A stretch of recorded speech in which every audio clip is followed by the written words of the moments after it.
I'm Buddy Kofoid. I'm Zeb Wise, and this is The Skinny. From the Fatheads Eyewear Studios in Speedway, Indiana, this is The Skinny. Brought to you by Toyota, Rhino Classifieds, General Tire, and Dream Giveaway. This segment of The Skinny is brought to you by Toyota.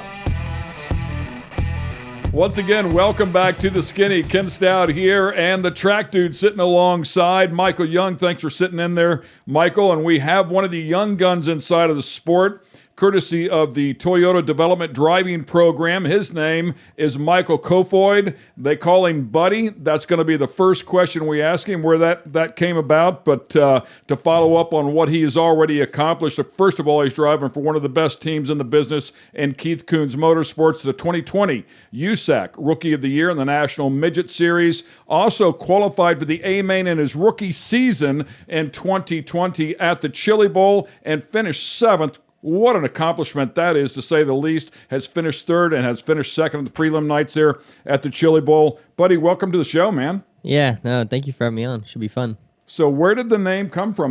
Michael Kofoid, and am I saying the name right, first of all? Yeah, Kofoid, no, right? That's it. So who decided, by the way, Dad's sitting over in the corner, so... that might be your answer right there, where that came from. The pronunciation to have the emphasis on co instead of Kofoid, it's Kofoid. Yeah. No, it's spelled how it sounds, and you'd be surprised on how many people get it wrong or how many people add letters in that have no business being there. But how many track announcers over your time in driving have just butchered the name? Quite a bit. The worst was what? The worst pronunciation ever was what? Well, I've heard Kofoid, so somehow an A found its way in there. And then Kofold or Koford. I don't know. Over the past few years, it's gone a lot better now. Any variations of it? Yeah. Yes. Yep. And I'm guilty of the Kofoid, by the way. I mean, I think where you're doing the Chili Bowl is in the booth, Chili Bowl, and I think it's just easy to rattle off Kofoid instead of going Kofoid. So the only time I've guilty. ever heard Kofoid was actually at the Wild Wing Shootout in Arizona. Was the only time I heard it. But other than that, it's been pretty good the past couple years. Well, Ken did Kofoid, so you've got 2 now. So there you have it. I didn't hear that one. But it was more official when I did. It was on the Chili Bowl. Sure. Where did the Buddy come from? How did Buddy become the nickname for you? So it did come from my dad. I figured. I think I was only a couple years old, and he referred to me as his little buddy. And then it turned into Buddy, and then it transpired into racing, where everyone just called me Buddy. And except in school, it was always Michael. But pretty much everyone I know calls me Buddy, and I've never heard them refer to me as Michael. So, probably a good thing at the racetrack because your father's name is Michael, correct? Yeah, yep. So probably a good way to distinguish between the two. Everybody's saying Michael, and they're mad at Michael, and Dad's turning around like, what? I didn't do anything to anybody. Or I'll hear Michael, and sometimes I'll wonder if they're even talking to me. But, yeah, and then you get into the whole Kofoid Jr. thing, and then they said that it's Kofoid Jr. and Ken would have. I'm not even a junior either. You're not a junior? No. Not the same. What's your middle name? Powers, actually. Really? Yeah. And how did that come about? So, I think, how did it go? So my dad's stepdad, Gary Kofoid, adopted my dad. And his last name is Kofoid, obviously. And my real dad's last name is Powers. So when I was born, they made it my middle name, but it's technically not 2 last names. It really is just my middle name. So my dad's name is Mike Powers, and my step-grandpa, Gary Kofoid, his last name's Kofoid. So they made that my dad's last name, and now it's obviously all of ours under my dad. So that's awesome. 3 mics. Yeah. No way getting around that one. Yeah, no different middle names, all of them from what I understand. So that's super cool, man. Yeah. Yeah, you always wonder about some of those things, It's interesting. Where's it come about? Yeah, and your story actually is pretty interesting with the stepdads and the dads involved. Yeah, and really, from what I understand, when Gary's ancestors came from Denmark, that's where the name comes from, is Denmark. And it was Kofed, Kofoed. And from what I remember, the spelling got changed, so they made it Kofoid on accident. So that's why there's very few Kofoids. I've never met another Kofoid. So when the family came over, someone misspelled it, and then you're stuck with it.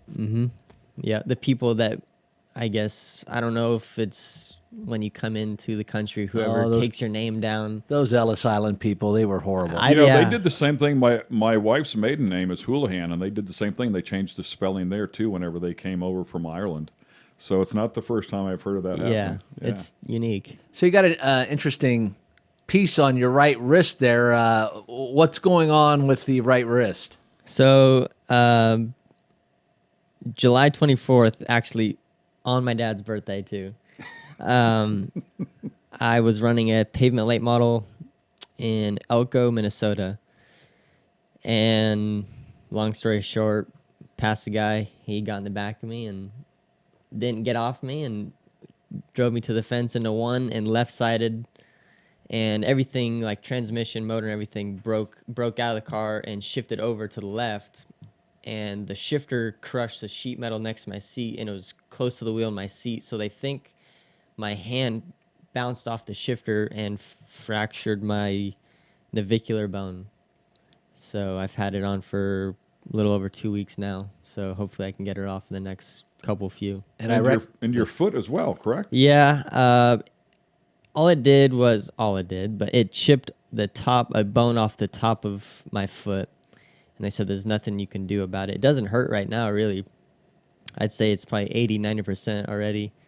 But, it didn't need a cast or anything like that. It just said it would just heal. Which foot was it? My left one. Well, you don't need that one anyhow, so. No, not too much. I mean, pavement, you do need quite a bit.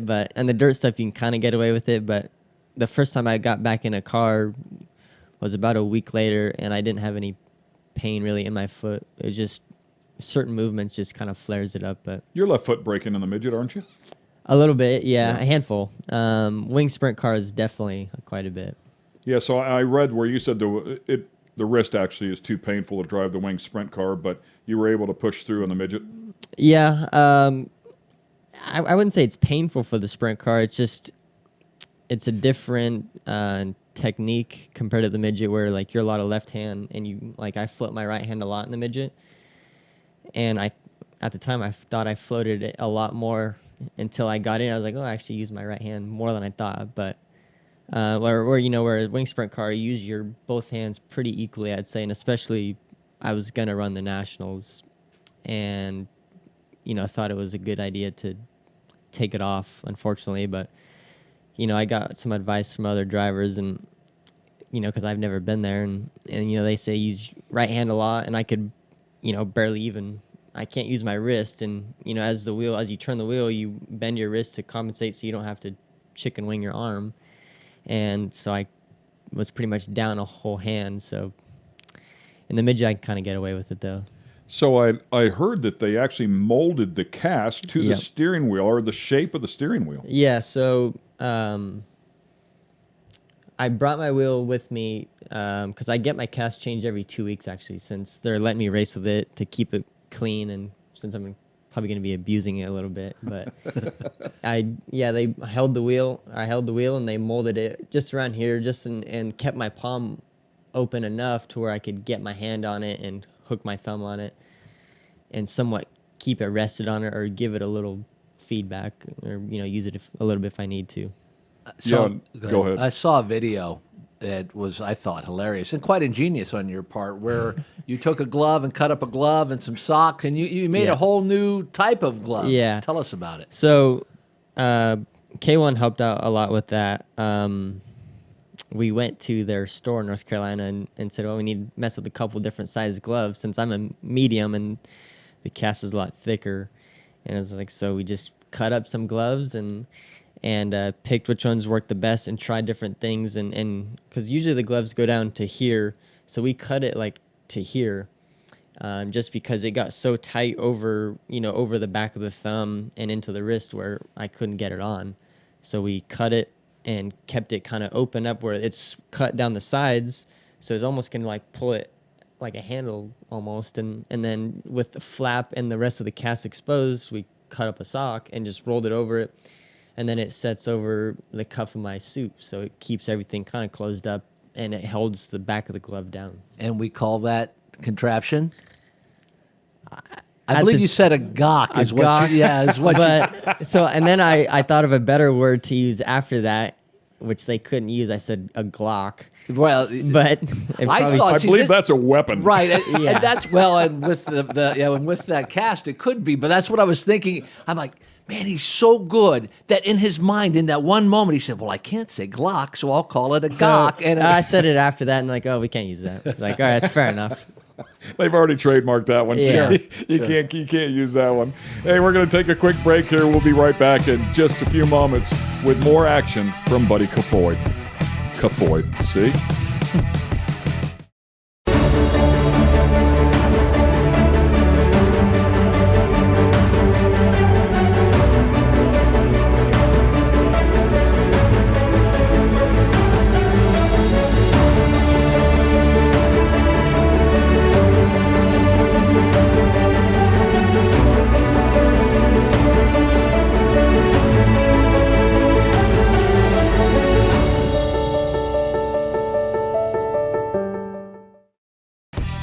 This segment of The Skinny is brought to you by General Tire.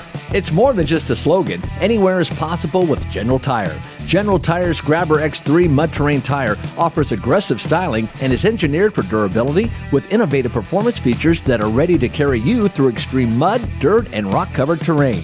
For extreme traction that's ready for anything and rugged styling to match, look no further than the Grabber X3. Make your anywhere possible by visiting GeneralTire.com today. Once again, welcome back to the Skinny. We have one of the young guns in the USAC battle for the national midget points. His name is Buddy Kofoid. His actual name is Michael, but everybody refers to him as Buddy. And we should also tell you that while we've had a little bit of time with him already, and yes, he does have a broken wrist and a hurt foot, he is still leading in the points in that USAC national midget chase.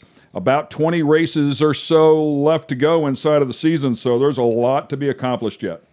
Yeah, there's still quite a bit. I think we just passed the halfway point. We've done about 22 races, maybe. We probably have about 18 to 20 left. So, yeah, it's a little tough, obviously, with my cast situation, but been able to adapt a little bit. And over PA Midget Week, I kind of figured out some ways to help myself and change some stuff in the car to make it easier for me at least, and until I can get it off. But yeah, we had a kind of one bad night for sure, and that kind of tightened it back up. The last couple races, we found some speed and was able to extend it a little bit.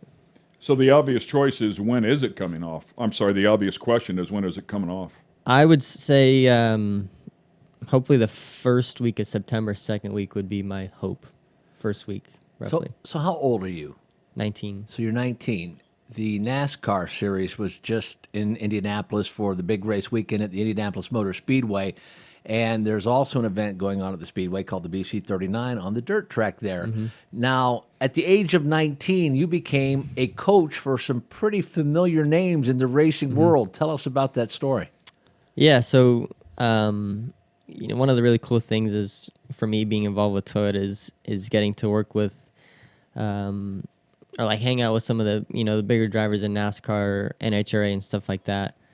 And we had this day called Toyota Day this past Wednesday, where we had they had about 10 drivers across Toyota, from Cup to Xfinity to trucks to funny cars and Top Fuel, and then even Formula Drift, where they came in and Keith brought about 6 midgets, and they all got to take turns driving them. So I got to coach Ty Gibbs, he was the only one that drove my car.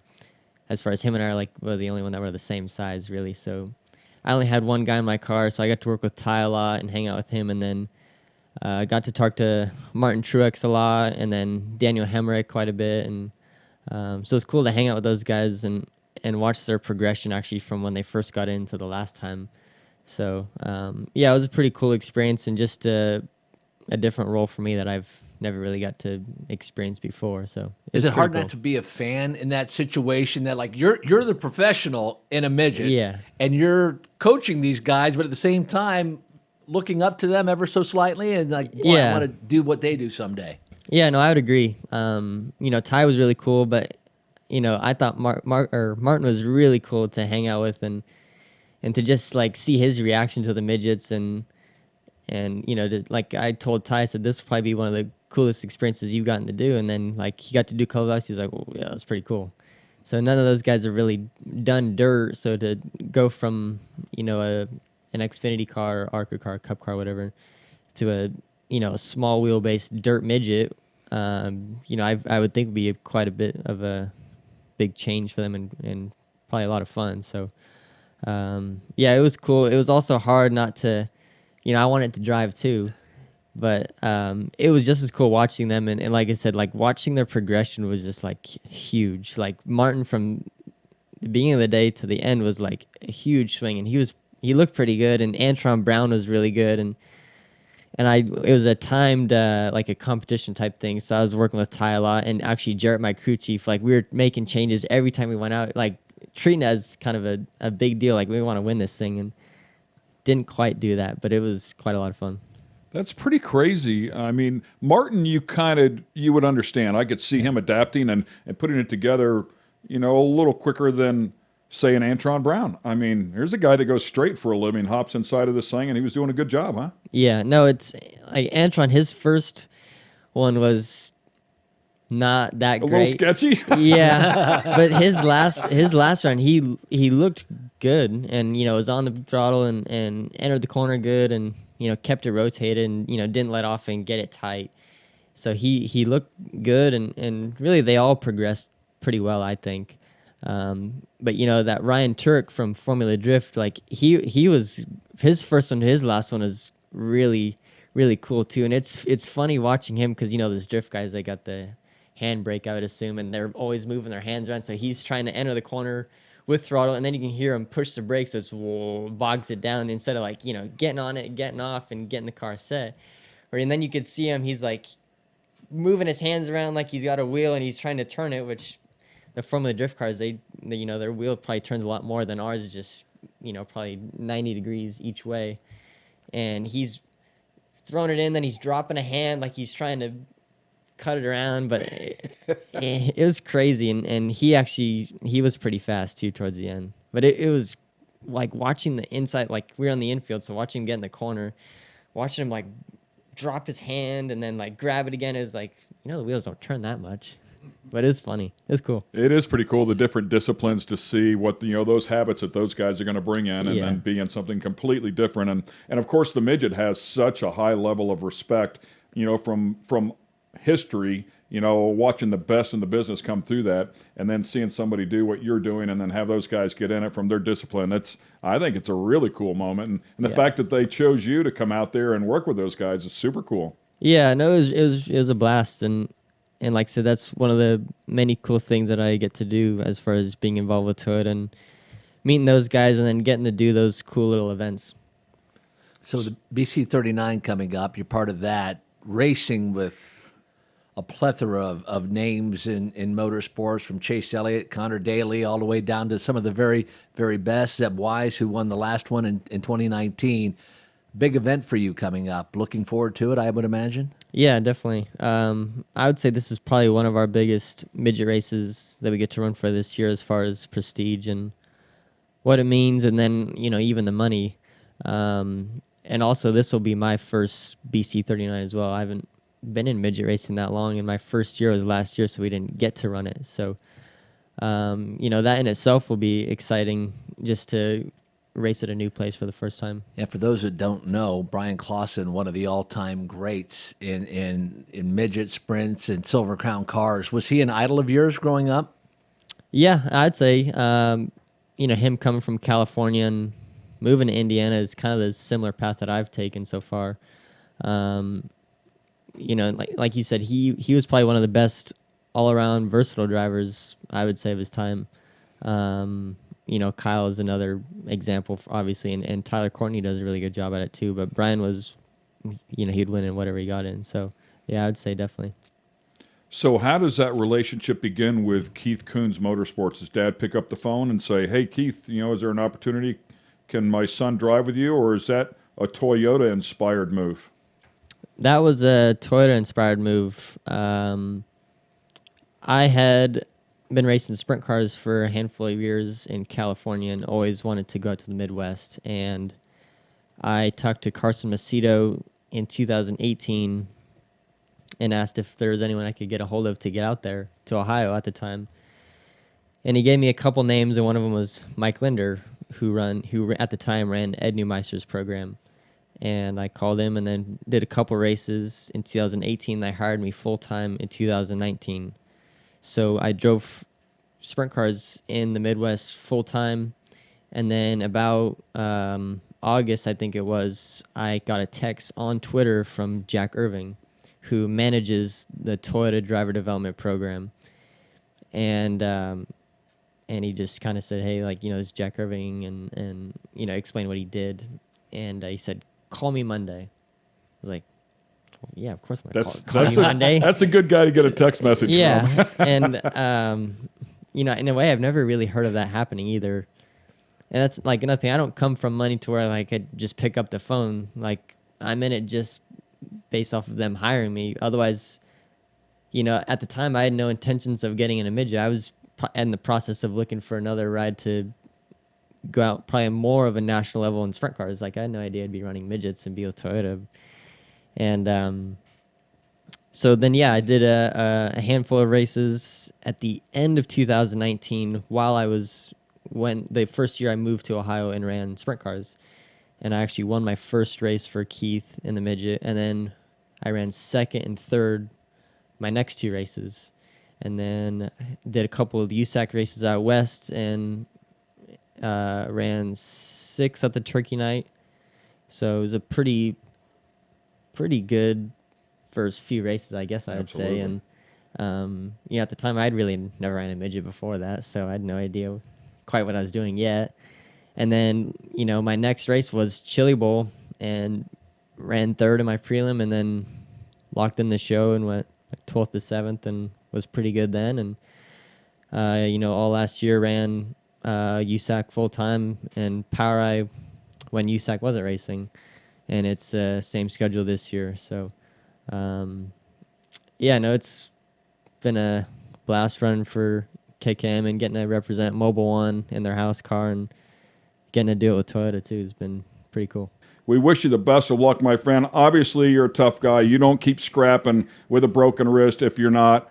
Best of luck chasing this championship as well. You're sitting in a great position and certainly proven to be a worthy candidate of what Jack Irving thinks you're capable of. Thank you for having me on the show. It's been a lot of fun, and hopefully be talking to you guys pretty soon, hopefully as a champion. Keep your eyes on him, ladies and gentlemen. He's a badass. Zeb Wise is making his way to the studio. Stay with us. We'll be right back.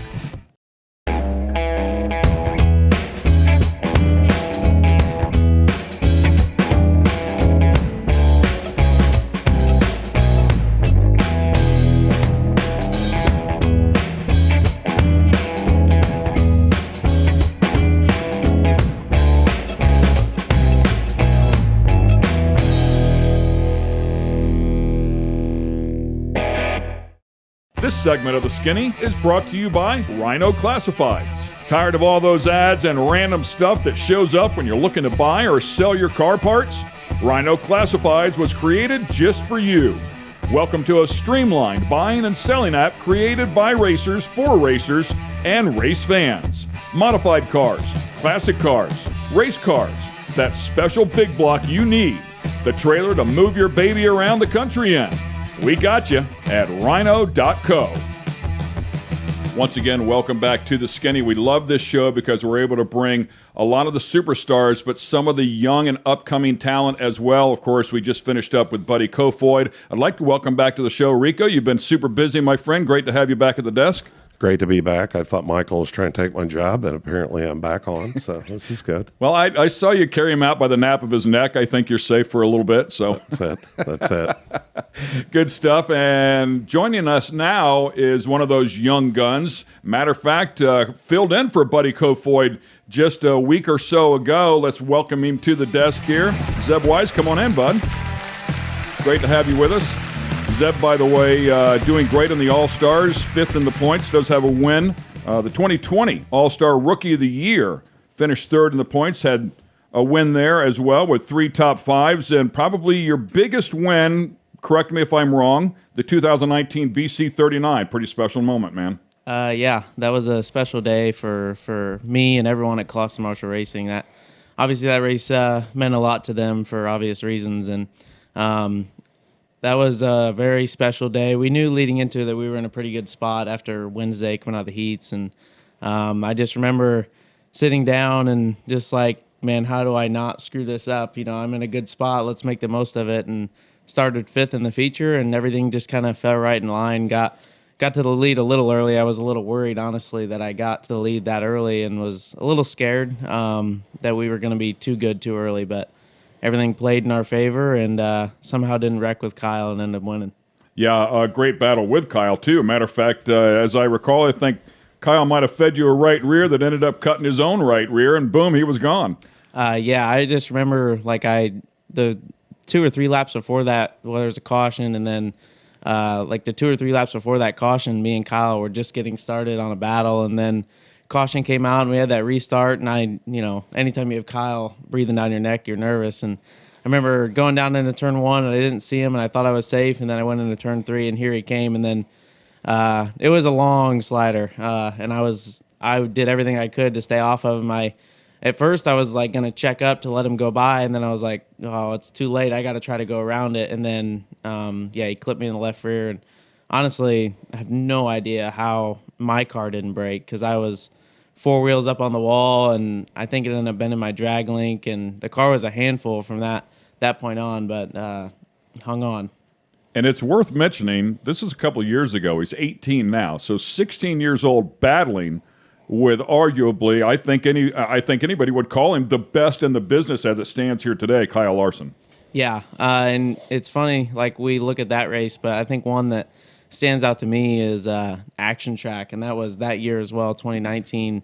Me and Kyle threw bombs at each other the last 4 or 5 laps, and it was probably some of the most fun I've ever had in a midget. But yeah, me and Kyle seem to, every time we get around each other, not so much in the sprint car because he pretty much seems to just drive away whenever you get around him, but in the midget stuff, we seem to battle pretty well.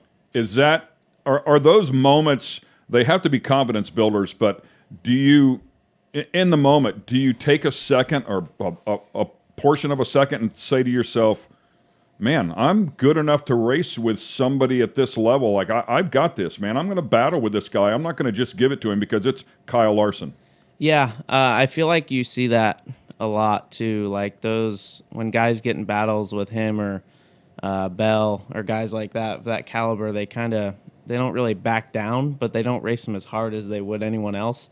And I've always been confused on that, because if anything, you should race them harder than anyone else. And that's kind of just how I've always treated racing Kyle and Christopher. You just can't let them go by, because they're good enough to get by you if they can. So I just always race them as hard as I would anyone else.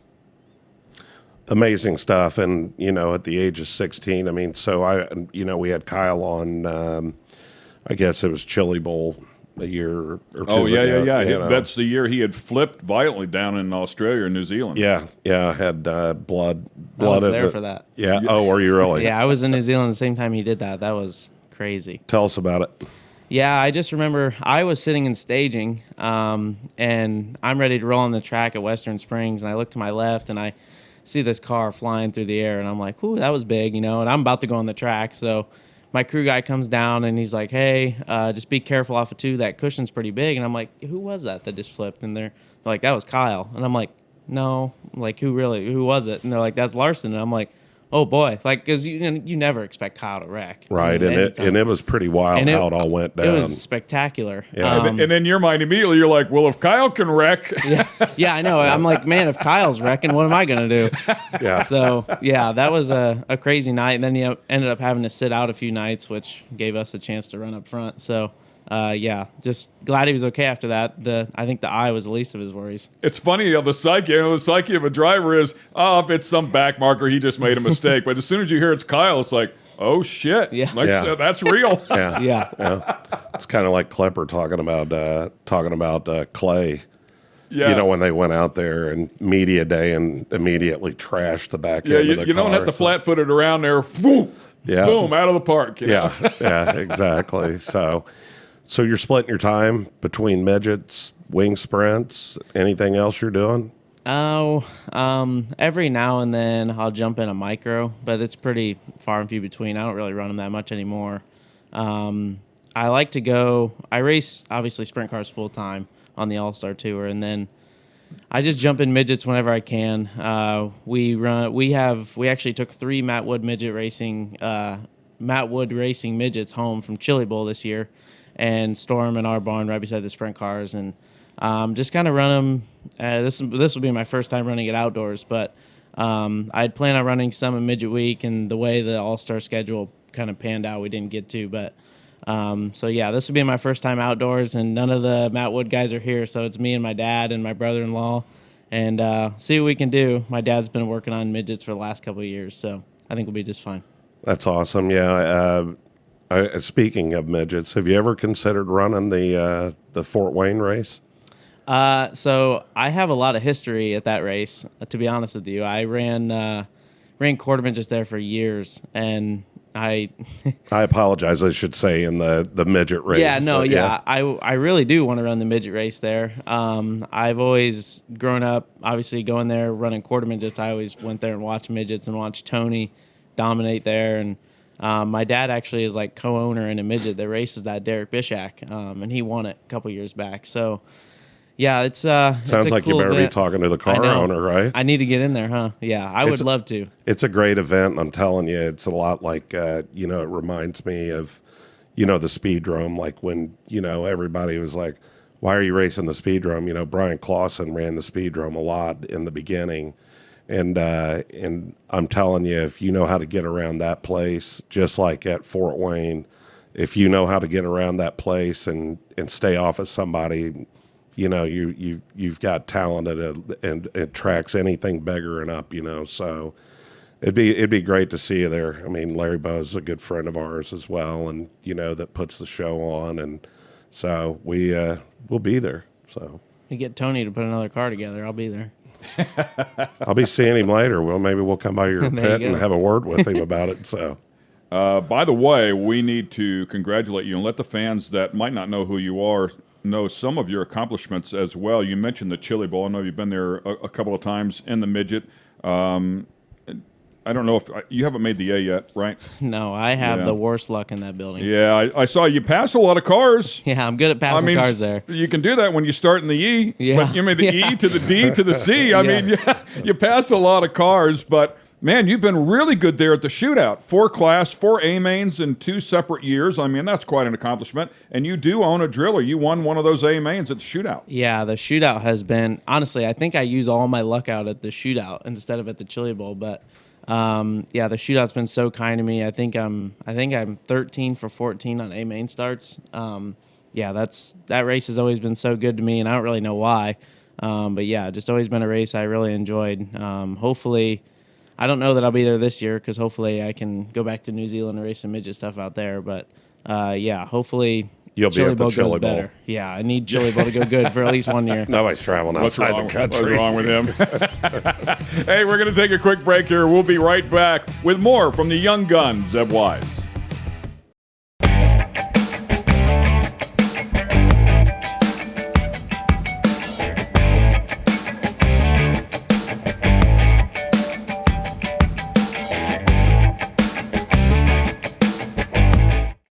This segment of The Skinny is brought to you by Dream Giveaway.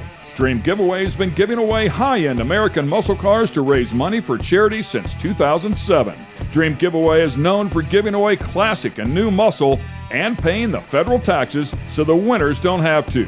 For $25, you can jump in the game, and part of that goes to charity. You'll have a chance at winning some of the coolest cars on the planet. Check it out at dreamgiveaway.com. Once again, welcome back to the Skinny. Rico Elmore has joined us here on the back half of this show. It was great to have Buddy Kofoid on to kick things off here with Michael Young, the track dude. Now we have Zeb Wise sitting in his seat, who's actually filled in for Buddy. As you know, if you watched the beginning of this show, Buddy broke his wrist and hurt his foot, and in lieu of that, you got a chance to hop inside of the sprint car and fill in for him a little bit. We should also say that he's the youngest midget winner in the history of USAC, taking that honor away from Brian Clausen, of all people. So it's funny when you see some of the ties that have come together for you in your career already with the Clausen Marshall team. Yeah. So that was in 2018 when I took that record away. Tim, we were standing in Victory Lane, and I'll never forget when they came on and said, Zeb Wise is now the youngest national winner in history. And me and Tim looked at each other and we're like, oh, that's pretty cool. Who was the last guy that had that? And he didn't know. Tim didn't know? He didn't know. Wow. And we had to ask, I think it was Spridge or Richie Murray or someone with USAC, and they said it was Brian. And Tim goes, there's not many people that I would want to break that record, but you're definitely up there on the list. And ironically, so now fast forward to 2021, and now that record is broken again by another Clausen Marshall driver. So yeah, Corey Day just broke my record just a month ago, I think it was. So yeah, it's crazy how, it shows what Tim can do with a young driver and his eye for young drivers as well, to be able to pick those guys they're just getting younger, it seems like. I remember when I raced midgets, I was the young guy and I was 15 and 16 years old, and now that's pretty common in midgets. So yeah, it's definitely taken a transition. Old guy now that he's 18. I know, and I was thinking when you were saying that, Brian was kind of the exception back in the day, you know what I mean, with how young he was, because you had people like Tracy Hines, Levi Jones, and so on that were in the in the mix at that point. And I am truly amazed by the age of these drivers now. Okay, you included. I watched you. I of course, everybody's skeptical when you get in something new, right? I was like, man, how's he going to do in the wing sprint? In this big 410 and with these animals, because there are a lot of animals that are in the All-Stars. And, and so it was great to watch you transition over there. Again, amazing to watch Sunshine do the same thing with their program. So it's really cool to see that. And you've ran some shows with the Outlaws too, I think. What shows have you ran with them in the wing car? Well, I just recently ran the Nationals, and then obviously Kings Royal, pretty much the big shows, and then just fill-in stuff. I ran Hobsot, and what else did I run? Port Royal a couple times, and yeah, just kind of little fill-in stuff. But yeah, I run with them every now and then. Little fill-in stuff. Little fill-in stuff. Well, so let's Knoxville Nationals. Let's elaborate on that Knoxville Nationals. That little stuff. That prelim night, qualified on the pole and was running fourth when, unfortunately, the diff broke on the car. So, yeah, just filling in. That's a little bit of stuff here. Here and there. Hit a micro show, Knoxville National. On the pole and prelim night, Knoxville, dude. What was that like? Yeah, that was crazy. Obviously, I wasn't even going to be there. I wasn't even going to be there to watch. And I got the call Sunday night to go fill in for Buddy. And we, I went into that race with zero expectations, and I think they were the same way, because before that I only had probably 50 laps there in a 410, and we go there and honestly didn't qualify that great. Qualified 22nd. We knew I was going to start as fourth in the heat, and then I told myself if I can just get to second here, that'll probably put us in definitely lock us into the feature, get us in a decent spot. And I'll never forget, I went fourth to second heat race, and I'm sitting on the cooler, and I get a text from Brian Walker, the PR guy for the Outlaws, and he says, dude, you're not going to believe this. And I feel like it was like I've never felt nerves come to me that quick, because I knew exactly what he was going to say. And I ended up being on the pole that race, and with the caliber of guys that were behind me and my inexperience, I knew that I was going to be, in trouble, that I was going to be under attack for sure. But I knew if I could just maintain and get in a good spot that we would be just fine. And that's what I was doing. I had settled into fourth and just kind of was going to ride. And I knew Donnie hadn't passed me yet, so he was going to be there. But As long as I'm in Yeah. front of Donnie, it's a good night. yeah, but I was. He's kind of good there. He's all right. And Yeah. I was just cruising around in fourth, and yeah, we had a part break, but that was a blast of a week. I had so much fun, and then I ended up filling in for Paul too. So I filled in for 2 drivers on the same team in the same week. Double duty. That's awesome. Talk to me real quickly before we run out of time here. You've got a big week coming up here. Matter of fact, you'll be on the track tonight, and then, of course, again tomorrow night as once again the BC39 has come back around. Yeah, we race. Obviously, tonight we'll do, I think, practice heats and then the Stoops Pursuit if I end up being in that. And then we race tomorrow, which is, I think, qualifiers and lower mains, and then obviously the A main. And then Friday, we're back on the All-Star Tour at I-96 in Michigan, and then we go to, I think, Waynesfield, Ohio on Saturday. So 4 days straight here. I'll be a busy guy. Great stuff. And the only driver to win a pursuit race and the actual A main at the BC39. And we were chatting about that pursuit race. It's kind of fun. It's a different format to put on a show for the fans here tonight. Yeah, it is a very different format. Obviously, you're 25 laps with 5-lap segments, and then they take, if you go backwards, you get pushed to the infield. So it's definitely different, and I think it creates a little it definitely gets hectic at the beginning for sure because you cannot go backwards. And the year I won it, I think, obviously you're better off to start in the back because you can only go forward. And I started 17th and ended up winning it. So, yeah, it's a different format. I'm really interested to see how the track plays out tonight because I haven't been on it, obviously, in 2 years. So, yeah, interested to see what the track does. That's kind of my reasoning for picking a later heat. So that way maybe the track's a little wider and we can see what happens. But, yeah, hopefully just have a good heat race tonight and get in a good spot. So, Rico, I'm not real sure what he was doing out there at 2 a.m., but apparently he's already viewed the track somewhere around 2 a.m. this morning. 2 a.m. Yeah. That sounds like us being out at the track, but we aren't usually viewing that track. So we could have been standing on it and not seen it at 2 a.m. But yeah, I went around. I went around it when we were there for the Brickyard, and it's. I mean, it's nice. They've got it groomed pretty well. Of course, it was just wide open. I was amazed with that there's still a little extra ag in it, and but that place, every year it seems like that track just keeps getting better and better, and definitely will be interesting. That's a great strategy to see if the track can widen out, get a little more data on it, and try to understand what the cars are doing out there. So yeah, they've proved that when they get the track right, it produces great racing. It's a perfect midget track, couldn't be any better size. So excited to be on it. We certainly wish you the best of luck. We appreciate you taking the time to come in here and fill us in on a little bit of the action behind the man of Zeb Wise and your young career. Boy, you've just done a fabulous job to get things going. Aspirations, do you have a goal? Would it be IndyCar? Would it be NASCAR? World of Outlaws, what's the final step? The Outlaw Tour. That's just kind of ever since I was 5 years old. Actually, Rico, there was a guy that was interviewing all the kids in quarter midgets at the Rumble one year, and he took us all in a room and was interviewing all us, what do you want to do when you get older? What do you want to do? And every kid said, I want to go to NASCAR. I want to go to NASCAR. And I was the only one that said anything different. I said, I want to go to the Outlaw Tour. And he thought that was so crazy. I was only 6 or 7 years old, and I wanted to go to the Outlaw Tour. And I've stuck to it, and I think I'm on the right track. So where's all those other kids? Probably not in NASCAR.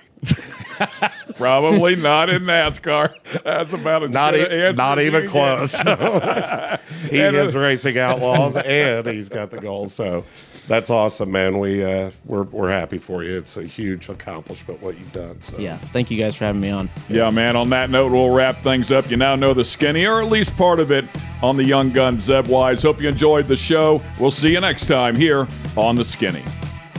Thanks for being with us here on The Skinny. This episode has been brought to you by Toyota, Rhino Classifieds, Dream Giveaway, and General Tire. For the latest in sunglasses, optical frames, accessories, and apparel, be sure to check out fatheads.com. That's Fatheads with a Z.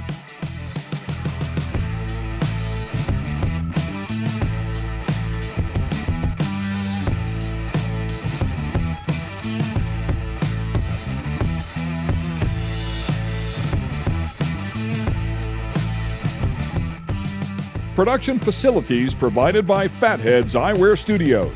All rights reserved.